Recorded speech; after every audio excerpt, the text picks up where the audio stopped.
Hey VC, what's up? It's me, yours truly. I am back to post a quick video here. Just time for another Ask Mr. Hall of Fame, the video series where you guys ask me any questions you want about anything whatsoever. Music, don't care what the subject is, doesn't make a difference. Just any questions you want, and just gives me the opportunity to interact with you guys about different things and kind of in a different way, and I really enjoy it, so appreciate all the questions. And as always, I like to remind everyone, if you do have questions, please do not leave them on this video. Go to that video link right down below, leave all your questions on that video. That way I have them consolidated all to one place. Makes it really easy to answer them. Give them a thumbs up and a heart when I do, and keep track of which ones I've answered, excuse me, and then which ones I need to answer for future videos. So please leave them all over there. Finally getting a chance to make a video here too. It's been like over a week, but I was out of town for a week, and then getting back now. Holiday week, it's my birthday week. I also had a couple of relatives that passed away, so funeral this week and family coming in and all that type of stuff. So it's just been like a total crazy week, and I haven't had a chance to do any videos whatsoever. And there's a couple really good ones I need to kind of catch up on, because Chris Mrhoffame has a couple nice videos he just recently put out. I want to get caught up on doing some responses to those as well, and so hopefully by this weekend I'll be able to really kind of get caught up on everything. But had the house to myself for a quick moment here, so I thought let me just shoot a quick video before all the chaos starts back up again. So let's just kind of dive right in. First question here is by Simon Black, and Simon says, had to say that, I've really enjoyed your videos over the last 7+ years or so. Your passion and enthusiasm for music are infectious. Really appreciate that, man. Also really dig your broad diversity of taste in music and collecting. I know you buy and sell pieces on a regular basis, both in person and online. From an online perspective, what are the best places to sell and why? Have you ever received any tax documents indicating your total annual sales amount from any platforms? If so, which ones and what aggregates sales thresholds triggered the tax documents? Also, besides the obvious golden rule, any lessons learned in how to manage your online sales reputation as buyers really as buyers really have the upper hand in transactions if they wish to complain about something. Keep up the great content. I cannot read today for some reason. Thanks in advance. Again, really appreciate that, man. In terms of the tax documents and so forth, I've never received anything like that, and I guess my thresholds haven't really got to the point of ever triggering that, so I don't have really much insight I can share on that. Best places to sell and why? I used to sell on eBay a lot, and then the more I started hearing about that new format they were going through, and I guess somehow using their own sales thing or something, it's just like, okay, whatever, I'm kind of done with that, especially with the fact that Discogs coming along. So 90% of just the sales I do to the general public is going to be on Discogs. Of course, I do a ton of sales and trading between just VC members and people that we know here in the VC, which is my favorite way, and I think the best place and way to sell and trade. But as far as just to the general public, definitely Discogs. Now, why would I say maybe that's the best place to sell, and why? Well, I think number one is it's probably the biggest go-to place online, so you have all the traffic there. Number two, as a seller, it's probably the easiest place to sell because so much of the work is already done for you when pressings are already listed and all that type of stuff. So it's a very easy clicks and boom, listed and ready to go. So that's definitely one of the two good reasons why it's good to sell. Easy to list and a lot of traffic and vinyl buyers there. One of the things I think is kind of negative about it, which is more so on the buyer's side, but it also affects the seller side too. The thing I don't like about Discogs is kind of the idea of just one general picture, and then you have 18 listings and 9 of them say VG plus VG plus. What the heck does that mean? Like someone saying something is VG plus means almost nothing to me, unless I know the person and I already know their definition and their standard for VG plus. So like, Billy Hurst at Riverbend Records, kind of a prime example. He and I have been friends for quite some time. We've been around tons of records, with each other, and all of that. So when he says VG plus, strong VG plus, I have a pretty good darn idea of exactly what he's talking about. But just the average person saying VG plus online means nothing to me. So I think that's kind of a downside of Discogs in that regard, as again, as a seller and as a buyer, especially the fact that Discogs doesn't offer an excellent rating in between the VG plus and near mint. Because in my mind, something that is actually an average VG plus and something that's one shade from being near mint, both have to be listed under VG plus in Discogs, and those two records to me are worlds apart, with no excellent minus or excellent plus to be put in place. That's something I don't favor about the Discogs platform, like I said, as a seller or a buyer. So I think that kind of connects into the last piece you asked about, how do you manage your online sales reputation. I think part of how I try to manage that for myself is acknowledging that piece I just said, where there's a huge gap in the way you can rate things with the way Discogs has a platform set up. So what I do in a vast majority of the time is something may be VG plus are my only options, but then I go into the descriptions and I'll put vinyl is actually closer to VG++ or excellent minus, has some light scuff marks on side 2, but nothing that stands out outside of the light and nothing that affects play. Side 1 looks near mint with no marks whatsoever. Or I might put very light marks caused by the paper sleeve, but no marks that are caused by mishandling. I'll say stuff like that. Cover is actually excellent minus, has one light crease on front corner about 3 inches long, does not show through on the back, all 4 corners are sharp, blah blah blah. All those type of details to me is what manages your sale reputation long before anyone ever hits click and you start actually interacting in the process. Being very detailed up front and being very conservative with it too. So that's one thing. The second thing I think is also really good for kind of managing your sales reputation on a site like Discogs is the communication piece. Because yeah, there are plenty of us out there that are collectors that are like fanatical, right? I mean, there's records I really want, and if someone tells me there's a gigantic crease across this corner, and it's like, okay, no, I'm not going to buy it, because I can be obsessed about something being near mint, because that's just part of where I'm at in my collecting. Is condition is of the utmost importance to me. But I do also recognize that probably a majority of people that are buying things on Discogs, that's not the most important thing to them. One crease or an extra slight mark here that doesn't affect play doesn't mean anything to them. They just want a nice copy of the album to listen and enjoy the music, right? So really the sales reputation with people that may be in that category probably comes more so down to the service side of things. So that's the way I've always kept it in my mind, is when someone makes a purchase, I'll email them, hey, I just saw you purchase this, really appreciate it. Great album. I'll get this boxed up and I'll have it out to you on Thursday morning. And then Wednesday night, I may send them another email that says, hey, got this all boxed up for you. I'll get it out first thing tomorrow. As I mentioned, just wanted to let you know. Have a great one. And then of course I'll send it out on Thursday. I'll put the the tracking number in Thursday afternoon, Thursday night, or whatever.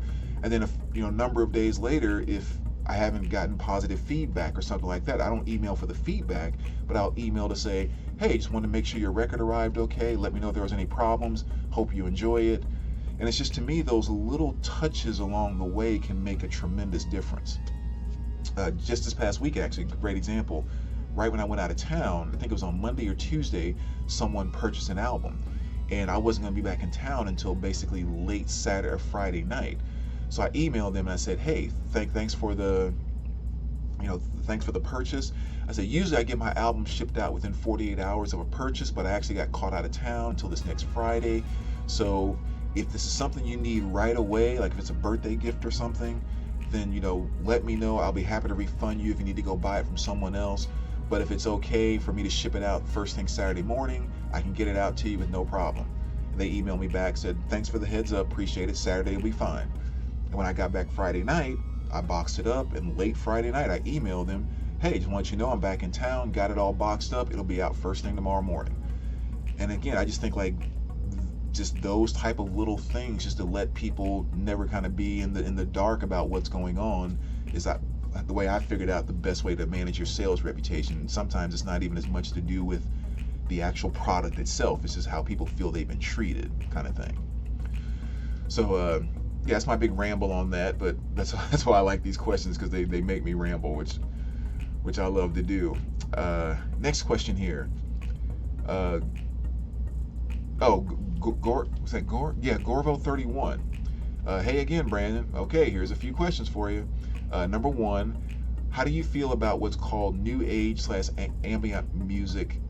Do you have any in your collection, and if so, any particular favorites? That's kind of a new genre I'm just starting to dip my toe into, so there's definitely been a number of things I've heard that I like. I'm just not very knowledgeable and haven't been exposed to a ton of it yet. There was this, I can't remember this girl's name, but she was on that, whatever that series someone does here on YouTube, where they just have like people that kind of DJ for like 45 or 50 minutes, like in their homes, just playing random stuff. And this one girl was featured on 2 or 3 of them, and she was doing all just ambient type of stuff. And so there was a number of really cool ones that I discovered through her, and one of my favorites was this one here, which is Baltic Beat 2. She threw on a couple things off of this on one of the spins that she did, and this was maybe a year or so ago, and I really loved it and picked this album up. And so far out of the few that I have, this is definitely my favorite of Pastoral Sequences. So yeah, still kind of a genre I'm just breaking into, but I definitely dig it. It's really cool stuff. So question number 2, are you interested in, or at least familiar with, personality typology? Have you ever tested for it, and if so, what did you test as?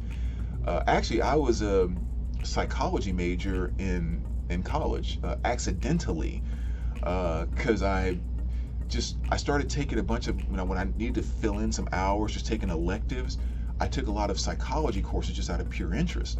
And then by the time I got down to my senior year, I realized, holy cow, I need 16 more hours for the degree that I was working towards, or I'm 4 hours away from my psychology degree.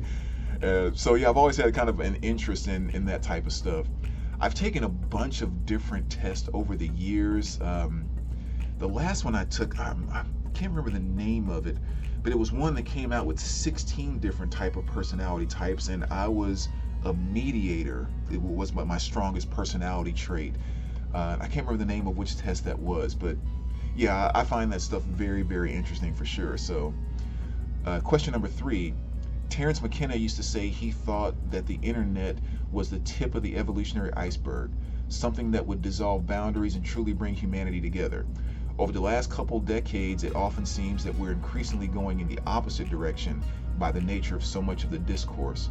Do you feel, as someone who's been communicating online publicly for a long time, that it's possible for us collectively to reverse that trend and get back to build upon an earlier sense of hope, optimism, and evolutionary spirit?